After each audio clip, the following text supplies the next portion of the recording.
물된 동산 속해 귀한 찬양에 감사드립니다. 바라기는 오늘 예배를 주관하는 우리 물된 동산 속해가 이사야 58장 11절에 기록된 말씀처럼 여호와께서 항상 인도하는 속해, 또 메마른 곳에서도 그 영혼이 만족되는 속해, 또 뼈가 건고하여 물이 끊어지지 않는 그런 물된 동산의 축복을 마음껏 누리는 속해 되기를 주님의 이름으로 축원합니다. 또한 함께 예배하는 모든 성도님들에게도 동일한 은혜가 있기를 주님의 이름으로 축원합니다. 오늘 우리는 조금 어려운 주제에 대해서 다루려고 합니다. 바로 십계명 제7계명인 간음하지 말라입니다. 한 주간 말씀을 준비하면서 간음에 대해서 고민하고 묵상을 하게 됐어요. 좀 말이 그렇죠. 간음에 대해서 묵상하고 고민한다라는 게 그만큼 제 마음도 편치 않았습니다. 어떻게 하면 성도님들에게 이 간음이라는 이 무거운 주제를 더 쉽고 또 분명하게 명확하게 전달해 줄 수 있을까, 참 많은 고뇌의 시간이었습니다. 저는 개인적으로 이 간음을 떠올릴 때면 2015년 2월 26일에 대한민국에 있었던 충격적인 사건 하나를 동시에 떠올리게 됩니다. 왜냐하면 이날 대한민국 헌법재판소에서는 재판관 7대2의 의견으로 간통죄를 위헌으로 결정해서 폐지시켰기 때문입니다. 다른 사람에게는 이 사건이 어떻게 다가왔는지는 모르겠지만 제게는 적지 않은 충격을 가져다 주었습니다. 왜냐하면 이 당시 이 그러니까 헌법재판소가 이 간통죄에 대해서 평가하길 이렇게 평가를 하더라고요. 일부 일처제 혼인 제도를 보호하고 또 부부 사이의 정조 의무를 지키는 일에는 효과적이지만 개인의 성적 자기 결정권과 사생활의 비밀 자유에 대해서 지나치게 제한한다. 이러한 점에 기각해서 위헌으로 결정한다. 여러분, 위헌이 무엇입니까? 헌법에 위반되는 일, 위헌이죠. 성적 자기 결정권과 개인의 사생활에 국가 권력이 개입해서는 안 된다. 그런 터무니없는 주장이 위헌이었다 라고 한다는 점에서 저는 개인적으로 세상이 추구하는 도덕적 관념의 현 주소와 직면하는 그런 시간이었습니다. 세상은 간음과 자유를 관련지어서 이해하고 있구나. 여러분, 저는 이 음란한 영적 기류가 오늘날 차별금지법으로 더욱 확장되어 나타나고 있다고 확신합니다. 이는 결코 저 개인만의 기운은 아닐 거예요. 로마서 12장 2절 말씀을 한번 읽어보겠습니다. 함께 읽겠습니다. 너희는 이 세대를 본받지 말고 오직 마음을 새롭게 함으로 변화를 받아 하나님의 선하시고 기뻐하시고 온전하신 뜻이 무엇인지 분별하도록 하라. 아멘. 사랑하는 성도 여러분, 세상의 풍조는요, 우리가 본받을 대상이 아닙니다. 믿으십니까? 아멘. 우리는 세상이 날뛰면 날뛸수록 더욱 마음을 새롭게 해야 되고 변화를 받아서 하나님의 선하시고 기뻐하시는 온전한 뜻이 무엇인지 분별할 수 있어야 하는 거예요. 그러므로 우리가 주목해야 하는 것은요, 세상에 있지 않다라는 거예요. 하나님께 있어야 합니다. 믿으십니까? 아멘. 바라기는 오늘 이 밤에 하나님의 마음에 합한 그 기뻐하시고 온전한 길을 선택하는 그런 귀한 깨달음과 결단이 우리 모두에게 있기를 주님의 이름으로 축원합니다. 일반적으로 간음하지 말라라는 10계명, 이 7계명은 지난 시간에 다루었던 살인하지 말라라는 이 6계명과 같이 특수 강력범죄로 분류가 되죠. 5대 강력범죄가 뭐가 있죠? 살인, 강도, 그리고 강간, 강제추행, 그리고 절도, 폭력, 이렇게 해서 5대 강력범죄로 분류합니다. 그런데요, 이것은 세상법에 의한 분류라는 거예요. 하나님의 법에 의한 것이 아님을 기억해야 합니다. 왜냐하면 하나님의 법 앞에서 이 간음죄는요, 일반 범죄에 해당되기 때문입니다. 오해하지 마시기 바랍니다. 이 죄의 무게가 가볍다라고 말씀드리는 게 아닙니다. 특수한 범죄가 아니라 누구나 범할 수 있는 범죄다라는 것을 말씀을 드리는 거예요. 하나님의 법안에서 간음죄가 일반 범죄라고 확신할 수 있는 이유가 무엇이냐? 그것은 성경에서 말하는 간음죄는요, 사람과 사람 사이를 넘어서 하나님과 사람 사이에서 성립되는 범죄이고, 또 몸을 넘어서 마음과 생각으로 범할 수 있는 죄이기 때문에 이 간음죄는 일반 범죄에 해당한다라는 거예요. 이것을 왜 말씀을 드리냐면요, 우리가 이거에 대해서 제대로 정립되어 있지 않으면요, 이것은 특수한 범죄야. 그렇기 때문에 그걸로, 그 죄로 판명난 사람들을 정죄하기 바쁩니다. 나는 그렇지 않아. 나는 깨끗해. 그런데요, 이것을 누구나 범할 수 있는 죄로 우리가 받아들이는 순간 우리는 겸손해질 수 있고 남을 정죄하고 비난하고 판단하는 우를 범치 않게 되는 것입니다.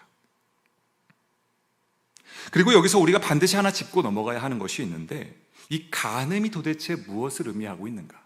성경이 말하는 간음은 도대체 무엇인가? 이것을 우리가 확인할 수 있어야 됩니다.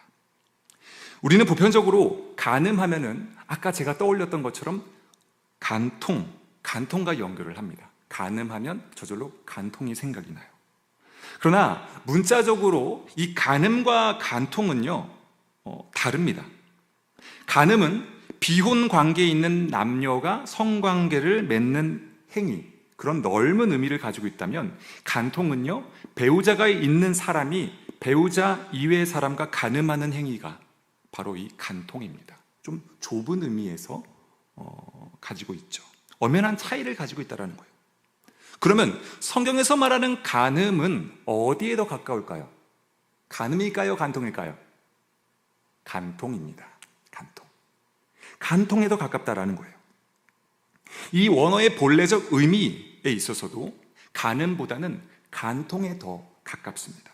왜냐하면 성경은요, 성도된 우리를 기혼자라고 못 받고 있기 때문이에요. 하나님께서는 우리의 남편이 되시고 성도된 우리는 그분의 신부다라는 것이죠. 아직 미혼이신 분들은 좀 억울할지도 모르겠어요. 난 결혼도 안 했는데 기혼자라니, 그렇죠? 근데 좋든 싫든 성도된 우리는 이미 하나님과 혼인한 관계라는 거예요. 이미 하나님과 혼인 관계를 형성하고 있다라는 것을 기반에 깔아둬야 돼요. 그렇기 때문에 간음하지 말라는 간통하지 말라라고 받아들여야 하는 겁니다. 이를 뒷받침하기 위하여 이사야 54장 5절 말씀을 한번 살펴보도록 하겠습니다. 우리 함께 읽어볼까요? 이는 너를 지으신 이가 내 남편이시라. 그의 이름은 만군의 여호와이시며 내 구속자는 이스라엘의 거룩한 이시라. 그는 온 땅의 하나님이라 일컬음을 받으실 것이라. 아멘. 그렇습니다. 여기서 우리는 하나님과 이스라엘의 이스라엘 백성들의 관계를 왕과 백성이 아니라 남편과 아내의 관계로 묘사하고 있음을 확인하게 되죠. 근데 여기서 약간의 의구심이 생겨요. 하나님과 이스라엘의 이 혼인 관계라는 사실이 이 대한민국 땅에 살아가는 오늘날 현대를 살아가는 우리와 도대체 무슨 연관성이 있는 것일까? 그런 합리적인 의구심을 품게 되죠. 물론 이 이유에 대해서는 신앙의 연조가 좀 깊다면 대부분 알고 계실 거예요. 근데 내가 안다고 남도 다 알 것이라고 생각하는 것은 너무나 어리석은 행위입니다. 그리고 어쩌면 나 자신조차 제대로 알고 있지 못할 수도 있어요. 바라기는 그러한 배려심이 우리 성도님들에게 있어서 배우고 나누는 일에 거리낌이 없는 성도님들이 되시기를 주님의 이름으로 축원합니다. 자, 그러면 그러한 넓은 배려심을 가지고 그 궁금증에 해답을 한번 찾아보겠습니다. 로마서 4장 16절 말씀을 한번 읽어보겠습니다. 함께 읽겠습니다. 그러므로 상속자가 되는 그것이 은혜에 속하기 위하여 믿음으로 되나니 이는 그 약속을 그 모든 후손에게 굳게 하려 하심이라. 율법에 속한 자에게 뿐만 아니라 아브라함의 믿음에 속한 자에게도 그러하니 아브라함은 우리 모든 사람의 조상이라. 아멘. 그렇습니다. 무엇입니까? 혈연을 넘어 믿음의 끈으로 하나님의 언약의 상속자가 되었다라는 것이죠. 그러므로 주 예수 그리스도를 믿는 모든 자는 혈연이 아니라 믿음으로 이스라엘이 하나님과 맺은 그 모든 언약의 관계들이 그대로 적용되어진다라는 거예요. 그렇기 때문에 좋던 싫던 우리는 뭐다? 하나님의 신부다. 하나님의 신부다. 라는 거예요. 혼인관계가 이미 되었음을 우리가 확인할 수 있게 되는 것이죠. 바라기는 좋으신 하나님을 사랑하는 남편으로 인정하시고 또 그분 앞에 순결한 신부의 책임을 다하는 저와 여러분이 되기를 주님의 이름으로 축원합니다. 자, 그러면 우리가 순결한 하나님의 신부로서 잘하고 있는가? 간음하지 않고 있는가? 한번 우리 자신에게 질문을 던져보자라는 겁니다. 여러분들은 지금 영적 신부의 순결을 잘 지키고 계십니까? 이 질문에 대답하기 이전에 우리가 먼저 마태복음 5장에 기록된 간음에 대한 예수님의 산상수훈의 가르침을 한번 살펴보면 좋겠습니다. 우리 함께 읽어보겠습니다. 27절, 30절까지 함께 읽겠습니다. 또 간음하지 말라 하였다는 것을 너희가 들었으나 나는 너희에게 이르노니 음욕을 품고 여자를 보는 자마다 마음에 이미 간음하였느니라. 만일 내 오른 눈이 너를 실족하게 하거든 빼어버리리라. 내 백체 중 하나가 없어지고 온몸이 지옥에 던져지지 않는 것이 유익하며 또한 만일 내 오른손이 너로 실족하게 하거든 찍어버리라. 내 백체 중 하나가 없어지고 온몸이 지옥에 던져지지 않는 것이 유익하니라. 아멘. 예수님의 어조가 어떻습니까? 좀 강력하죠. 아주 강경합니다. 좀 거친 단어들을 사용하고 계세요. 눈을 빼버려라. 팔다리를 잘라버려라. 불구가 될지라도 하나님의 심판을 면하라 라고 경고하고 계세요. 도대체 주님께서 생각하시는 간음죄가 무엇이길래 예수님께서는 이렇게 험한 말들로 우리를 경고하고 계시는 것일까? 그저 질투심에 괘씸한 우리의 눈을 뽑고 손을 자르려는 그런 의도로 그렇게 말씀하시는 것일까요? 아닙니다. 우리 예수님께서는 결코 그런 분이 아니에요. 제가 이렇게 단언할 수 있는 이유는 무엇이냐면요, 지금 제 눈과 제 두 손이 있기 때문이에요. 여러분, 너무나 부끄럽지만 제가 바로 산 증인이라는 거예요. 만약에 예수님께서 우리의 두 눈과 두 손을 질투의 눈이 머셔서 제거해버리길 원하셨다면 지금 제 두 눈과 제 손은 여기에 달려있지 않을 것입니다. 저만 쓰레기입니까? 아니죠. 여러분의 눈과 손도 마찬가지죠. 그러한 점에서 우리의 손과 눈은 산 증거가 되는 거예요. 아, 주님이 그런 의도로 그렇게 말씀하신 게 아니구나. 그러면 대체 예수님은 어떤 의도로 그런 거친 표현들로 간음죄를 우리에게 경고하셨던 것일까? 오늘 우리는 여기에 주목했으면 좋겠습니다. 몇 가지 관점으로 이 간음죄에 대한 예수님의 그 깊은 의도를 헤아려 보았으면 좋겠어요. 그리고 그 안에 담겨진 은혜를 함께 나누며 함께 기도하는 시간을 갖고자 합니다. 자, 첫 번째, 독한 마음을 먹어야만 이 죄로부터 자유할 수 있기 때문에 그렇게 강한 어조로 우리에게 말씀해 주신 겁니다. 다시 한번 말씀드리지만 이 간음죄로부터 자유할 수 있는 사람은 이 세상에 단 한 사람도 없습니다. 두 손과 눈이 멀쩡하다고 착각해서는 안 돼요. 내 눈은 지금 멀쩡하니까, 내 손은 멀쩡하니까 나는 간음죄로부터 자유해.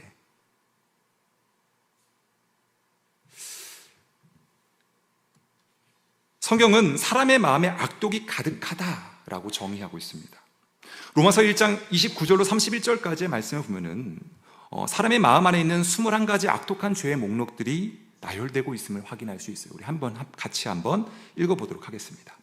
곧 모든 불의, 추악, 탐욕, 악의가 가득한 자요, 시기, 살인, 분쟁, 사기, 악독이 가득한 자요, 수근수근한 자요, 비방하는 자요, 하나님께서 미워하는 자요, 능욕하는 자요, 교만한 자요, 자랑하는 자요, 악을 도모하는 자요, 부모를 거역하는 자요, 우매한 자요, 배악하는 자요, 무정한 자요, 무자비한 자라. 이것이 사람 마음 안에 가득하다라고 성경은 기록하고 있습니다. 이 구절을 읽으면서 어느 하나 우리의 마음을 기쁘게 하는 구절이 하나도 없어요. 그러나 우리는 알고 있습니다.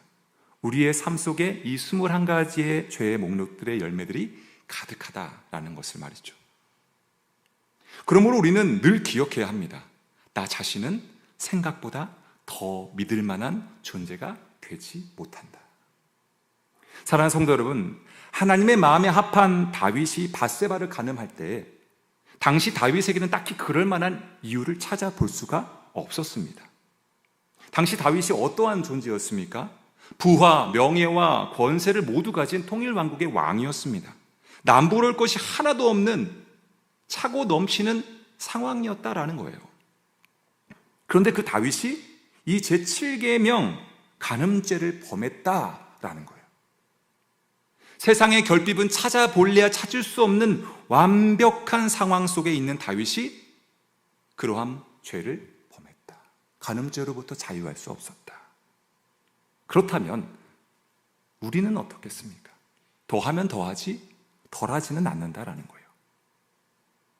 지금 예수님의 이 거친 표현을 통해서라도 우리가 독한 마음을 품지 않으면 이 계명을 결코 지켜낼 수 없다라는 사실, 이것을 우리가 반드시 확인하고 명심해야 하는 거예요. 주님이 왜 이렇게 말씀하고 계시는가? 독한 마음을 가져야 된다. 다윗도 넘어진 죄악이기 때문에 독한 마음을 갖지 않으면 이 죄로부터 너희들은 자유할 수 없다. 어쩌면 우리는 예배하는 지금 이 시간에도 몸과 마음과 생각으로 하나님을 향해 간음죄를 범하고 있는지도 모릅니다. 하나님은 우리의 마음의 중심을 보고 계세요. 오늘 이 밤 그분 앞에 온전하고 정직하여 여호와를 경외하며 악에서 떠난 자로 인정받는 그런 기쁨과 감격이 우리 모두에게 있기를 주님의 이름으로 축원합니다. 솔직해져야 되는 거예요. 진실해져야 되는 겁니다. 숨겨서는 안 된다라는 거예요. 중독은 끊는 것이 아니라 평생 참는 것이다 라는 말이 있습니다. 여러분들은 이 말에 동의하십니까? 저는 100% 동의합니다. 왜냐하면 저는 중독된 것을 끊어봤던 사람이기 때문이에요. 독한 마음을 갖지 않으면 이 중독은 결코 끊어내기가 어렵습니다. 환경이 너무나 중요해요. 잠시만 방심하면 일탈이라는 명목으로 재발하고 마는 게 바로 중독입니다. 여러분들은 또 어떻습니까? 금년 우리 사순절기에 담임 목사님께서 뭐를 금하자고 하셨죠? 드라마, 그쵸? 그렇게 끊겠다고 다짐했던 우리들 요즘 눈물의 여왕 때문에 밤잠을 설치고 계시지 않습니까? 누구 이야기냐고요? 제 이야기입니다. 네. 제가 그렇습니다. 토요일, 주일 때문에 기다려줘야 되는데 눈물의 여왕 때문에 토요일이 기다려져요. 또한 요즘 유튜브 쇼츠 열풍에 발맞춰서 쇼츠 영상을 보다 보면 밤잠을 설치게 된다라는 그런 말들을 흔히 하고들 합니다. 그래도 좀 불행 중 다행이라고 최근에 유명 예능 프로에서 도박 중독 치료 전문가 한 분이 나오셨는데 그분이 쇼츠를 시청하는 것은 중독의 우려가 크지 않으니 괜찮습니다 라는 그런 진단을 내려주셨어요. 한번 찾아보세요. 나올 겁니다. 그래서 조금 위로를 받긴 했는데 여러분, 우리가 양심의 손을 얹어 보자고요. 정말 이대로 괜찮습니까? 도저히 절제가 안 될 것 같으면 폴더폰으로 바꿔보는 것을 또 추천드립니다. 또는 사용 시간을 정해주는 어떤 패밀리 링크라는 그런 앱이 또 있다고 하더라고요. 자녀 그 핸드폰 시간들을 좀 제어해주고 제한해주는 그러한 기능인데 우리가 안 되면 그렇죠? 우리도 안 되면 그걸 한번 사용해 봐야 되지 않겠습니까? 여러분 기분 나빠하지 마십시오. 지금 제 자신에게 얘기하고 있는 겁니다. 제가 그게 지금 안 되고 있거든요. 그런데 정말 정작 중요한 것은요, 이러한 소소하던 중대하던 이 모든 중독의 행위들이 하나님 앞에 간음죄에 해당된다라는 거예요. 왜냐하면 성경이 말하는 간음죄는 아까 말씀드렸듯이 몸을 넘어서 생각과 마음으로 범할 수 있는 것이기 때문입니다. 하나님으로 충만하고 가득해야 되는 시간에 딴 생각을 하면 그건 뭐예요? 바람 피는 거잖아요. 간통하는 거예요. 그렇죠? 그 누구도 이 간음죄로부터 자유할 수가 없다라는 것. 그러하기에 오늘 예수님께서는 이 간음죄를 중독처럼 대하면서 독한 마음을 품고 단절할 수 있도록, 평생 참아낼 수 있도록 강한 언어로 경고하고 계시는 것입니다. 그 의도를 우리가 파악했으니 합당하게 믿음으로 반응하는 저와 여러분이 되기를 주님의 이름으로 축원합니다. 여러분, 중독을 끊어내는 일에 있어서 환경이 너무나 중요합니다. 틈만 나면 담배를 피우고 또 회식하는 그러한 환경 속에서 금연과 금주를 한다는 건 너무나 어려워요. 그런 의미에서 주일에 담임 목사님께서 말씀 주셨던 것처럼 우리 교회가 재활 공동체의 역할을 잘 감당할 수 있기를 간절히 소망합니다. 그렇게 크고 작은 서로의 중독의 문제들을 해결하는 일에 도움을 줄 수 있는 저와 여러분이 되었으면 좋겠어요. 그러한 속회, 그러한 선교회, 그러한 우리 믿음의 공동체가 될 때, 그런 환경을 만들어 줄 때, 그때 우리는 그 중독으로부터 벗어날 수 있게 될 것입니다. 그런 의미에서 우리 앞뒤 옆 성도들과 이렇게 인사를 나누었으면 좋겠어요. 한번 띄워주시겠어요? 한번 같이 한번 해보겠습니다. 시작. 중독이 재발되는 환경 말고 중독이 재활되는 환경이 되겠습니다. 우리 옆 사람에게 바라보면서 한번 그렇게 얘기해 봅시다. 다시 한번. 중독이 재발되는 환경 말고 중독이 재활되는 환경이 되겠습니다. 우리 그러한 속해, 그러한 성도가 되었으면 좋겠어요. 지금 언어 유희 발견하셨나요? 저 보면서 저 너무 좋았는데. 재발과 재활. 네.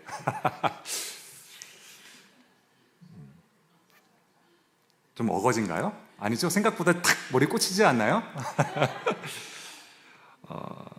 자, 두 번째입니다. 두 번째는 예수님의 의도가 무엇이 담겨져 있냐 하면 몸보다 더 소중한 것이 있기 때문에 주님께서 강한 어조로 간음하지 말라라고 말씀하신 거예요. 우리 잠언 4장 23절 말씀을 한번 읽어보겠습니다. 무릇 지킬 만한 것보다 더욱 내 마음을 지키라. 생명의 근원이 이에서 남이니라. 아멘. 예수님께서 몸이 불구가 되는 한이 있더라도 이 제7계명을 지키라고 강력한 어조로 경고하신 이유는요, 그 마음을 지키라라는 그 위함이 있었다라는 거예요. 왜냐하면 우리의 마음이 바로 생명의 근원이기 때문입니다. 세상은 죽고 사는 것이 마음먹기에 달려있다고들 얘기합니다. 주님께서도 동일한 관점에서 누가복음 6장 45절에 이렇게 말씀하시죠. 어떤 사람은 그 마음에 쌓은 선에서 선을 내고 또 어떤 사람은 그 마음에서 쌓은 악에서 악을 내느니라. 마음 먹기에 따라 그 마음, 무엇을 마음을 먹느냐가 그만큼 중요하다라는 것을 우리에게 말씀해 주세요. 또 예수님께서 팔복 가운데 2번이나 걸쳐서 마음에 대해서 또 언급하시죠. 처음에 뭐예요? 심령이 가난한 자는 복이 있나니. 마음이 가난한 자는 복이 있다. 그들이 천국이 그들의 것이 될 것이다. 두 번째는 뭐예요? 마음이 뭐한 자? 청결한 자. 복이 있다. 그들이 하나님을 보게 될 것이다. 마음이 얼마나 중요한지를 우리에게 얘기해 주고 있어요. 마음이 가난하고 마음이 청결하다는 것이 그럼 무엇입니까? 마음을 깨끗이 비운다라는 거예요. 나의 체면, 자존심, 존재까지도 모두 비워버리겠다라는 고백이 바로 마음이 깨끗하고 가난하고 청결한. 빌립보서 2장 7절에 예수님의 오히려 자기를 비워 종의 형체를 가지사 사람들과 같이 되셨다라고 성경은 기록하고 있어요. 나는 없는 겁니다. 그리고 주님이 자신을 비워서 그 마음에 우리들로 가득 채웠듯이 우리도 우리 자신을 비워 그 마음에 주님으로 가득 채워야 하는 거예요. 오히려 자기를 비워 종의 형체를 가지사 사람들과 같이 되셨다. 우리는 주님이 걸어가신 그 길을 뒤따라 걸어가는 존재입니다. 그럼 주님처럼 우리를 비워 우리 몸에 주님으로 가득 채워야 하는 거예요. 그때 우리는 거룩함을 유지하게 되는 거예요. 두 번째, 방금 전에 몸보다 더 소중한 것이 있다라고 말씀드렸습니다. 제가 마음이라고 말씀드렸어요. 근데 더 근본적으로 들어가면 그 마음은 우리의 거룩함을 유지하는 겁니다. 영혼의 거룩함. 그 영혼이 너무나 중요하다는 것을 우리에게 말씀해 주시기 위해서 주님께서는 강한 어조로 우리에게 경고하셨던 것이죠. 영혼의 거룩함을 유지하는 방법은 특별한 것이 아니에요. 그저 나를 비우고 그 안에 거룩한 주님으로 가득 채울 때 가능한 것입니다. 성경은 우리를 성도라고 부릅니다. 성도가 뭡니까? 거룩한 백성입니다. 비록 서로의 모습을 봤을 때는 거룩한 모습이라고는 찾아볼 수가 없지만 주님께서 친히 주신 이름이 바로 성도예요. 그래서 우리는 주님이 그렇게 부르셨기 때문에 성도라고 부르는 겁니다. 그러므로 자격 없는 우리를 성도라고 인정해 주시는 주님 앞에 우리는 완벽하지는 않더라도 부끄럽지는 않아야 하는 것이 당연한 거예요. 마땅한 겁니다. 그리고 이 부끄러움은요, 하나님과 나만이 알 수 있어요. 그리고 하나님은 우리의 마음의 중심을 보고 계신다라는 겁니다. 때때로 우리는 이 거룩함을 훼손당할 때가 있어요. 그것이 바로 간음이에요. 간음. 왜냐하면 이 간음의 가장 무서운 것은 무엇이냐? 몸에 손상을 입는 것보다 눈에 보이지 않는 거룩함이 훼손당하게 되기 때문입니다. 이것이 중요한 이유는 영생의 문제가 그와 직결되기 때문이에요. 그러했기 때문에 예수님께서는 아주 엄격한 말로 이 간음죄를 경고하셨다라는 거예요. 바라기는 이 예수님의 간절한 의도가 여러분의 마음에 와닿기를 간절히 소망합니다. 물론 간음을 통해서 몸이 망가질 수 있습니다. 근데 그보다 더 중요한 것이 있다라고 말씀하는 거예요. 주님께서는. 그 간음은 너의 영혼의 거룩함을 훼손시킨다. 몸뿐만 아니라 마음과 생각으로 범하는 그 모든 간음의 행위들은 너의 영혼의 거룩함을 훼손시키고 있다. 그렇기 때문에 너희 몸이 망가지더라도 불구가 될지라도 이 간음죄를 음욕을 품는 것을 멀리해라. 주님께서 말씀하고 계신 거예요. 누가복음 12장 4절로 5절까지의 말씀을 한번 보겠습니다. 함께 읽겠습니다. 내가 내 친구 너희에게 말하노니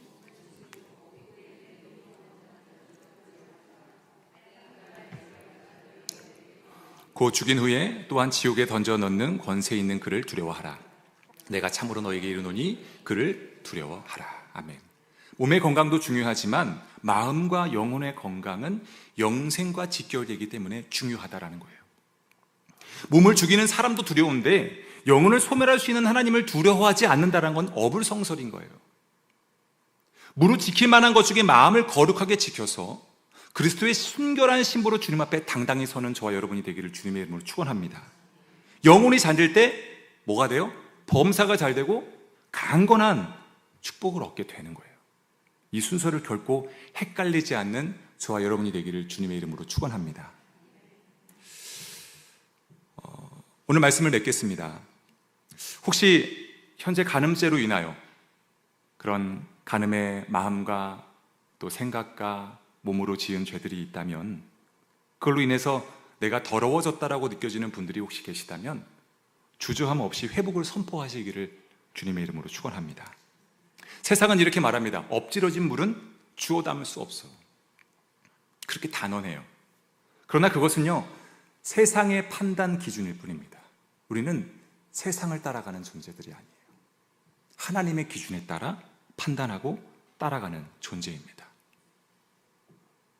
하나님의 기준에 따르면 된다라는 거예요. 믿는 자에게 불가능은 없습니다. 그죠? 기도하지 않았기 때문에. 뭐 하지 않았기 때문에? 기도하지 않았기 때문에 이루어지지 않았던 거예요. 이사야 1장 8절 말씀을 18절 말씀을 한번 읽어보겠습니다. 여호와께서 말씀하시되 오라 우리가 서로 변론하자. 너희의 죄가 주홍 같을지라도 희어질 것이요 눈과 같이 희어질 것이요 진홍같이 붉을지라도 양털같이 희게 되리라. 제가 전달을 안 해드린 것 같아요. 만약 회복이 영원히 불가능했다면 예수님께서 굳이 저의 험한 말을 사용하면서까지 우리를 경고하지 않으셨다라는 거예요. 불가능이 없습니다.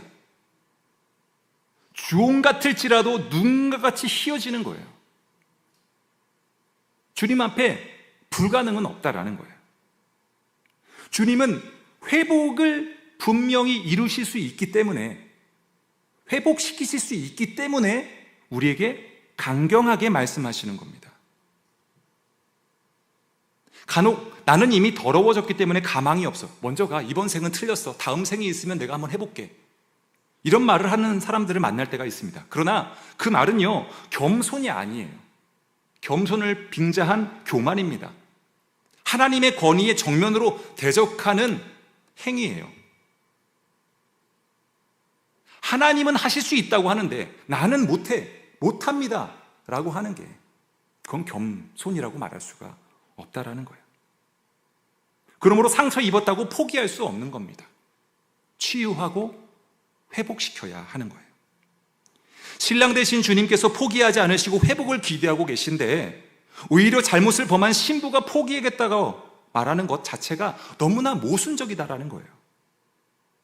자, 그러면 이 치유를 위해서 우리는 무엇을 해야 하겠습니까? 회개해야 합니다. 믿으십니까? 회개하면 돼요. 야고보서 5장 14절로 16절까지의 말씀을 읽어보겠습니다. 함께 읽겠습니다. 너희 중에 병든 자가 있느냐? 그는 교회의 장로들을 청할 것이요 그들은 주의 이름으로 기름을 바르며 그를 위하여 기도할지니라. 믿음의 기도는 병든 자를 구원하리니 주께서 그를 일으키시리라. 혹시 죄를 범하였을지라도 사하심을 받으리라. 그러므로 너희 죄를 서로 고백하며 병이 낫기를 위하여 서로 기도하라. 의인의 강구는 역사하는 힘이 큼이니라. 아멘. 주일 말씀 떠오르죠? 주일 목사님께서 말씀하신 결론과 동일합니다. 치유와 회복은 하나님께서 하시는 거예요. 그러므로 치유와 회복의 가능성 여부는 우리의 권한 밖의 일이라는 겁니다. 오직 전능하신 하나님의 손에 회복은 맡기고 우리는 간절히 서로의 죄를 고백하면 되는 거예요. 하나님께서 해야 할 일과 내가 해야 할 일을 분명하게 분별할 수 있는 지혜가 우리 모두에게 있어야 한다는 겁니다.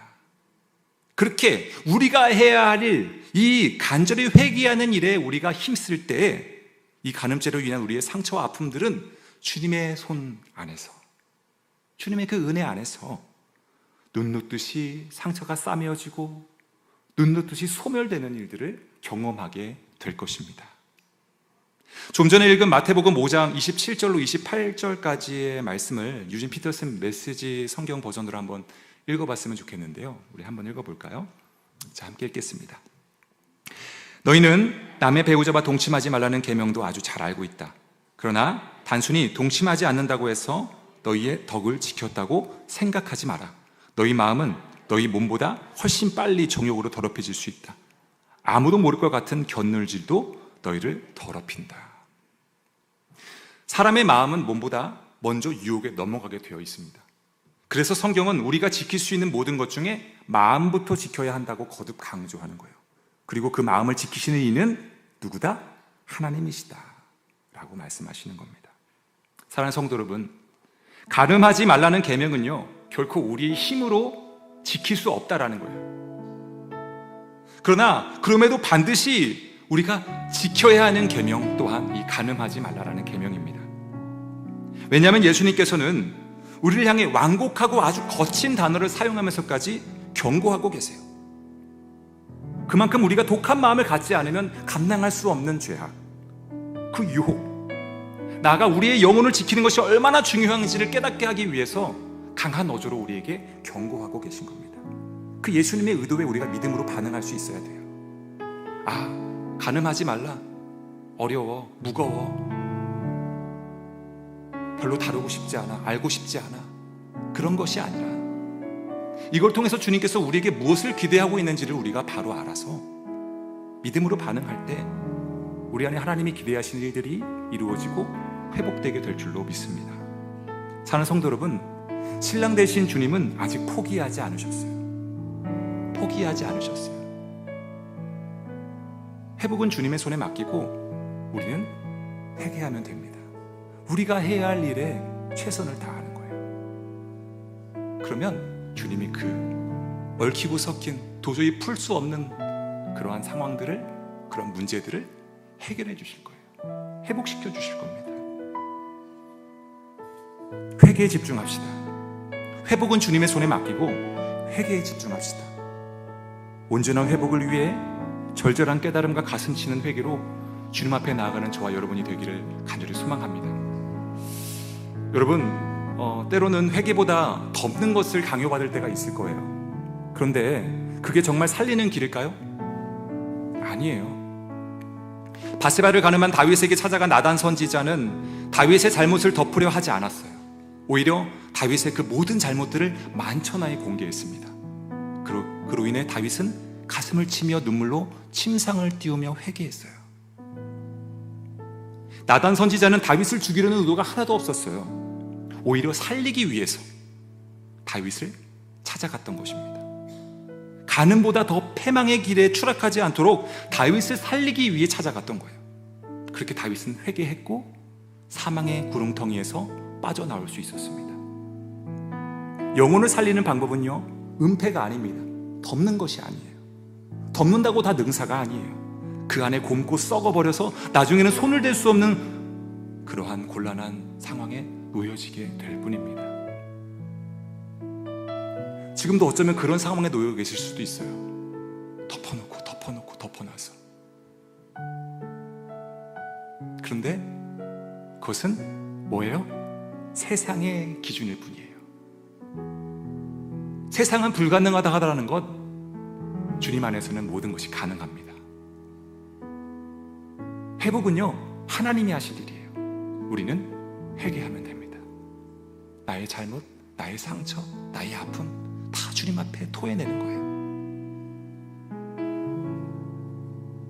그리고 내가 상처 줬던 사람에게 가서 미안하다고, 잘못했다고 얘기해 주는 겁니다. 비록 참된 회개는 많은 아픔을 동반하게 될 거예요. 회개가 아프지 않으면 가짜예요. 회개는 아픕니다. 몸도 상하게 될 것이고 또 체면도 상하게 되고 사회적 위신도 깎일 수도 있습니다. 그러나 그렇게 해야만 치유될 수 있어요. 다윗의 경우를 보자는 거예요. 다윗의 경우를 떠올리자는 거예요. 이번 주 주일 담임 목사님의 말씀을 통해서 우리는 교회가 파괴된 우리의 삶을 다시 세우는 재활치료센터라는 사실을 알게 됐어요. 그렇습니다. 주님께서 허락하신 이 개포교회 공동체가 성령으로 하나 되게 하옵소서. 사랑과 선행으로 격려하며 모이기에 힘쓰는 공동체가 되게 하옵소서. 그렇게 기도할 때 온전한 회복과 치유가 우리 모든 성도의 삶 속에 충만하게 나타나게 될 줄로 믿습니다. 세상을 아름답게 변화시키는 빛과 소금이 되는 개포의 모든 권속들 되시길 축원합니다. 거룩한 성도가 됩시다. 그리스도의 순결한 신부로 주님 앞에 나아갑시다. 이 시간 들은 말씀 기억하면서 우리 찬양 한 곡 부르기 원하는데요, 우리 내 마음의 주를 향한 사랑이, 우리 다시 함께 고백하겠습니다.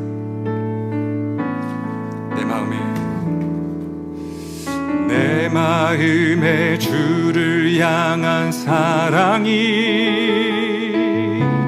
나의 말엔 주가 주신 진리로 나의 눈에 주의 눈물 채워주소서.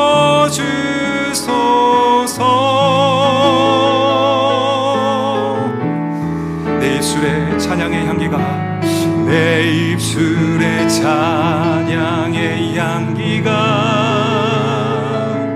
두 손에는 주를 닮은 섬김이 나의 삶의 주의 흔적 남게 하소서.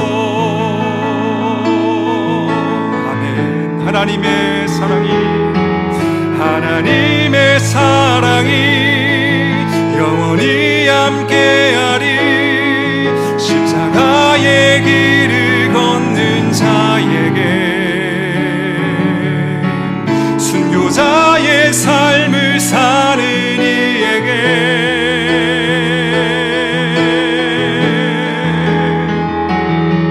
조롱하는 소리와 세상 유혹 속에도 주의 순결한 신부가 되리라. 내 생명 주님께 드리리. 우리 다시 한번 내 마음에 주를 향한 사랑이, 내 마음에 주를 향한 사랑이, 나의 말은 주가 주신 진리로, 나의 눈에 주의 눈물 채워주소서.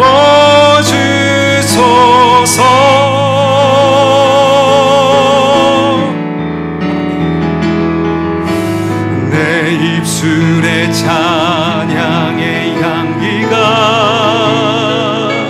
두 손에는 주를 닮은 섬김이, 나의 삶에 주의 은정 남게 하소서. 아멘. 하나님의 사랑이, 하나님의 사랑이 영원히 함께하리. 십자가의 길을 걷는 자에게, 순교자의 삶을 사는 이에게,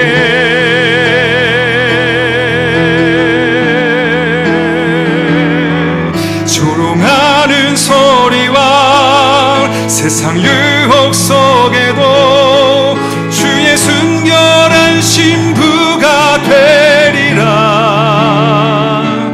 내 생명 주님께 드리리. 하나님의 사랑이, 하나님의 사랑이 영원히 함께하리. 십자가의 길을 걷는 자에게, 순교자의 삶을 사는 이에게,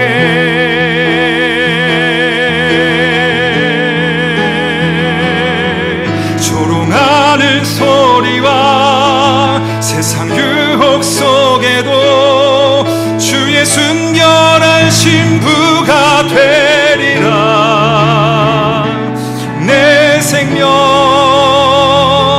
주님께, 내 생명, 내 생명 주, 마지막으로 고백합시다. 내 생명, 내 생명 주님께 드리리. 아멘. 주님, 그렇습니다.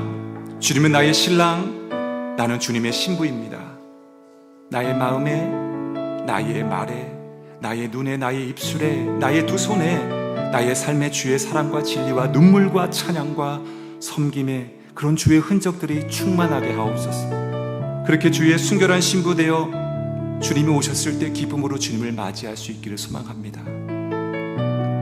온전한 회복을 위해 내가 해야 할 일, 회개하는 일입니다. 주님은 포기하지 않으셨습니다. 감사합니다. 이제 내가 해야 할 일, 회개에 집중하겠습니다. 주여, 치유를 명하여 주옵소서. 그렇게 나의 교회와 가정과 직장과 사업의 모든 현장 가운데 간음의 영, 음란의 영은 소멸되고 순결함과 거룩함의 영으로 충만하게 하옵소서. 우리 시간 이러한 기도 제목을 놓고 우리 함께 기도하며 이 밤에 주님과 함께하는 그런 복된 시간이 되기를 소망합니다. 우리 주님의 이름을 간절히 부르고 우리 오늘 들은 말씀 기억하면서 주여, 거룩한 신부 되게 하옵소서. 주님이 찾으시는 그 한 사람 되게 하여 주시옵소서. 회복을 명하여 주시옵소서. 이렇게 우리 간절히 기도하며 주님 앞에 나아갑시다. 우리 함께 기도하겠습니다. 주여, 하나님 감사합니다. 참 좋으신 하나님 감사합니다. 오늘 이 밤 우리를 이곳에 불러 모아주시고 간음하지 말라는 준엄한 계명 앞에 머리 숙이게 하시니 감사합니다.